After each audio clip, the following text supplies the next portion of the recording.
Assalamualaikum warahmatullahi wabarakatuh. Nama saya Bijan Bayanika Herijanto. Pada malam ini saya akan mewawancarai bapak saya sendiri. Ya, perkenalkan nama saya Satya Utama. Ya, jadi gini Pak. Maksud tujuan saya di sini untuk mencari bapak adalah untuk memenuhi dari nilai tugas mata kuliah literasi digital. Baiklah. Oke, kalau begitu Pak, kita langsung ke pertanyaan saja ya. Oke. Oke, pertanyaan yang pertama. Apakah Anda mengetahui arti dari distribusi informasi? Kalau secara pengertian secara menyeluruh saya tidak mengetahui, tapi kalau berdasarkan tata bahasa, distribusi merupakan pengertiannya adalah membagikan informasi adalah berita. Jadi kalau dilihat dari tata bahasa berarti membagikan berita atau informasi. Pertanyaan yang kedua ya Pak, apakah Anda mengetahui cara mendistribusikan informasi menggunakan media sosial?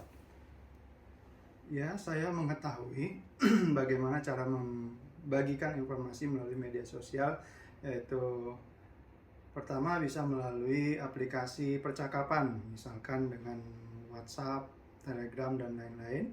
Kemudian melalui sosial media, melalui Facebook, Instagram, dan lain-lain.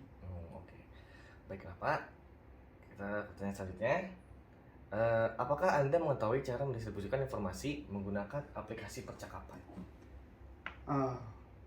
Oke, saya mengetahui cara membagikan melalui aplikasi percakapan, yaitu melalui WhatsApp, Messenger, dan Telegram. Oke. Selanjutnya Pak, apakah Anda mengetahui cara mendistribusikan informasi berupa gambar di media sosial?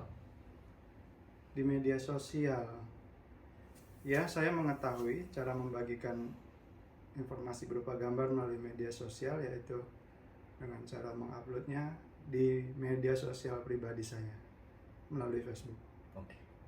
Baiklah Pak, pertanyaan selanjutnya, apakah Anda memahami etika dalam mendistribusikan informasi? Tentu saja. Dalam membagikan informasi, kita pertama kali harus memastikan bahwa informasi yang kita bagi adalah informasi yang benar.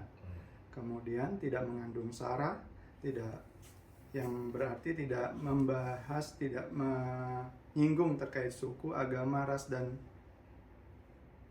budaya. Ya, seperti itu. Oke, coba Pak. Selanjutnya, apakah Anda memahami dampak mendistribusikan informasi? Iya, saya memahami. Apabila informasi yang kita berikan merupakan informasi yang positif, yang memotivasi, maka itu akan berdampak positif bagi orang yang menerima informasi dari kita. Namun apabila informasi yang kita peroleh, yang kita bagikan merupakan informasi hoax atau informasi yang menyesatkan, maka akan berdampak negatif bagi orang lain, dan kemudian orang lainnya lagi yang menerima informasi lanjutannya lagi. Jadi pasti ada sebab akibat ya Pak? Iya. Oke, baiklah. Selanjutnya ya Pak, apakah Anda melakukan pembacaan detail pesan sebelum mendistribusikannya?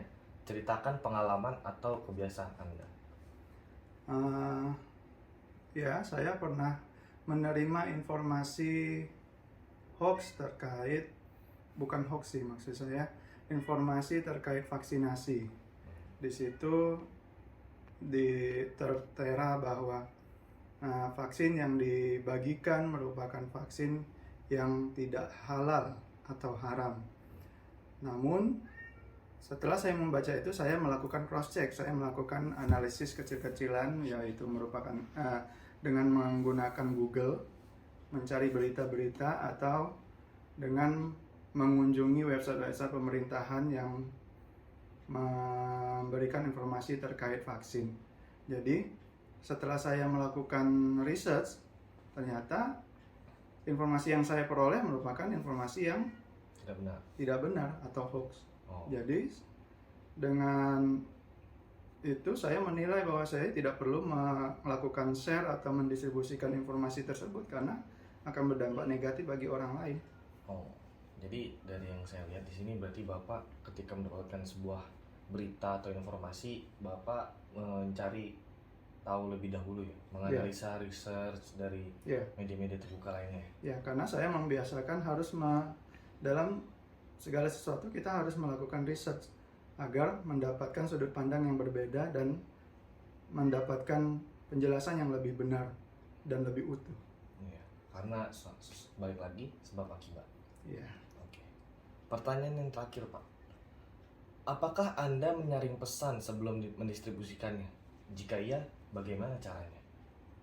Menjaring pesan. Ya, maksudnya pas itu disampaikan itu kira-kira 1 paragraf 2 paragraf, tapi Bapak edit gitu jadi tinggal 1 paragraf atau... Oh, kalau menjaring pesan tergantung dari konten pesan tersebut. Apabila berhubungan dengan pekerjaan atau instruksi dari atasan, maka saya tidak akan berani melakukan melakukan edit atas pesan tersebut karena akan merubah makna dari instruksi tersebut dan akan berdampak pada hasil yang diinginkan, akan tidak sesuai dengan apa yang diinginkan oleh atasan.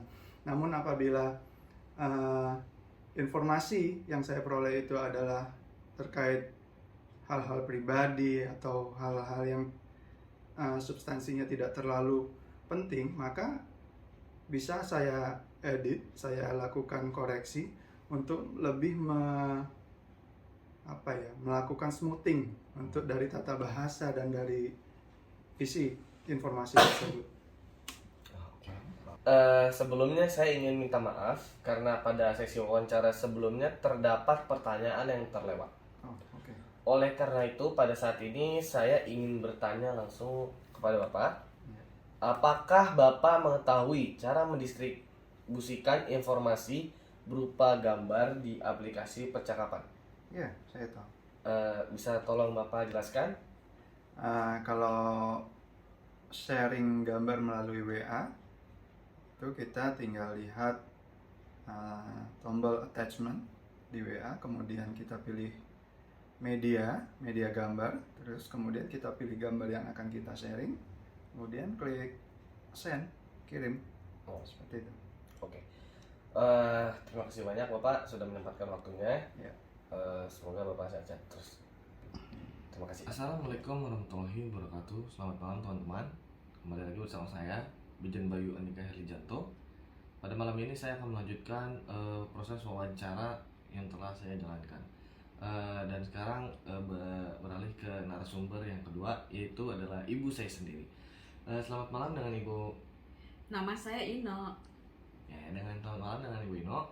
Seperti tadi, maksud tujuan saya mewawancari Ibu adalah untuk memenuhi nilai dari tugas mata kuliah literasi digital.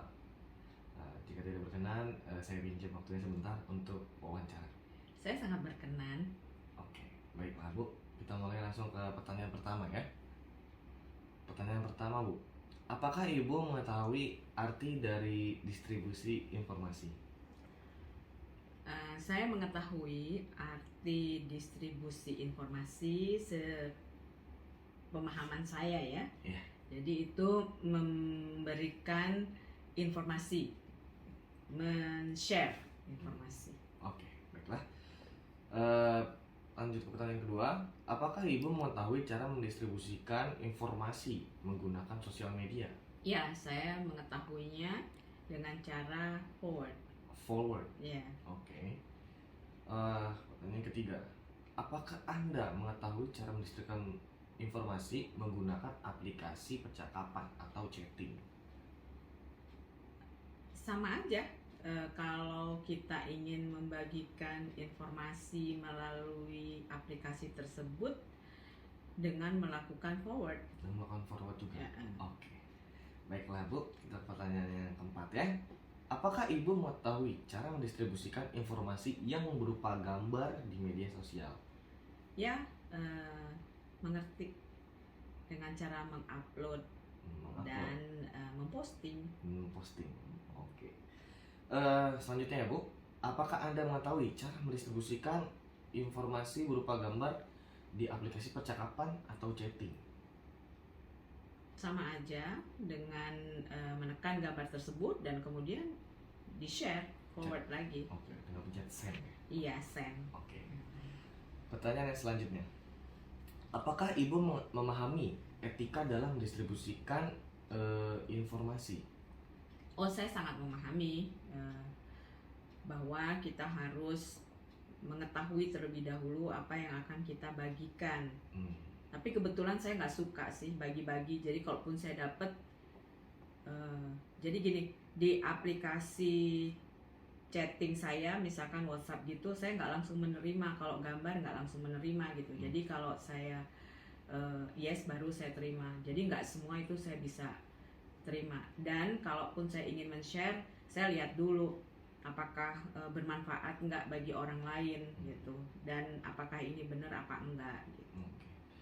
Oke, baiklah Bu. Yang selanjutnya, apakah Anda memahami dampak mendistribusikan informasi? Ya, saya memahami. Artinya kalau kita memberikan informasi kepada orang lain ya, mendistribusikan informasi pada orang lain, ya orang akan menerima informasi dari kita, gitu loh. Ya, terkait bentuk informasi yang diberikan itu apakah benar atau salah, ya memang harus kita pahami dulu, kita teliti sebelumnya agar tidak menyebarkan hal-hal yang tidak seharusnya. Oke. Baiklah Bu, pertanyaan yang selanjutnya. Apakah Ibu melakukan pembacaan detail pesan sebelum mendistribusikannya? Ya. Jelaskan pengalamannya Bu, kalau bisa. Iya, pengalaman saya pribadi, pertama saya memang nggak suka men-share. Ya. Yang kedua, kalau memang informasinya bermanfaat, ya saya baca. Kalaupun saya mau share informasi itu melalui pesan lisan. Pesan lisan? Iya, pesan lisan. Dan kalau seandainya informasi yang saya terima itu nggak sesuai, terkadang saya mencari lebih banyak tahu dengan bertanya mungkin atau mencari sumber-sumber lain. Tapi lebih sering kepada intuisi ya. Saya pikir wah ini nggak bener kali, ya udah saya nggak mau share. Tapi memang kebetulan saya nggak suka share sih. Oh, oke. Baiklah. Kita langsung beralih ke pertanyaan yang terakhir ya Bu. Apakah Ibu menyaring pesan atau mengedit sebelum mendistribusikannya? Jika iya, bisa diceritain. Jika tidak? Enggak. Saya nggak suka mengedit. Saya nggak suka. Jadi gini, kalau saya ingin men-share informasi yang saya berikan seperti yang saya sampaikan tadi, bisa melalui lisan. Melalui lisan tuh saya lebih kepada topiknya aja yang singkat. Artinya tidak perlu berpanjang-panjang gitu. Intinya saja. Tapi kalau untuk tulisan yang akan saya share, kembali lagi isinya apa gitu loh. Kalau seandainya saya mau nge-share ya, isinya apa. Dan kalaupun saya edit, berganti makna apa enggak gitu. Kalau seandainya berganti makna, ya buat apa saya share. Tapi itu pengalaman saya sih selama ini. Jadi memang harus hati-hati ya. Sekarang jempol tuh harus dijaga gitu. Oh, jadi Ibu tuh jarang mengedit-ngedit pesan? Iya, nggak ada waktu juga saya ngedit-ngedit. Oke. Oke Bu, sudah cukup. Sepertinya sesi wawancara kita udah mencapai ujung. Ya. Itu pertanyaan terakhir. Ya. Terima kasih banyak telah meluangkan waktunya untuk wawancara. Dan semoga Ibu tetap sehat selalu. Amin. Dan dijauhkan dari berita-berita hoax. Amin. Terima kasih ya nak ya. Terima kasih. Iya. Assalamualaikum warahmatullahi wabarakatuh. Waalaikumsalam.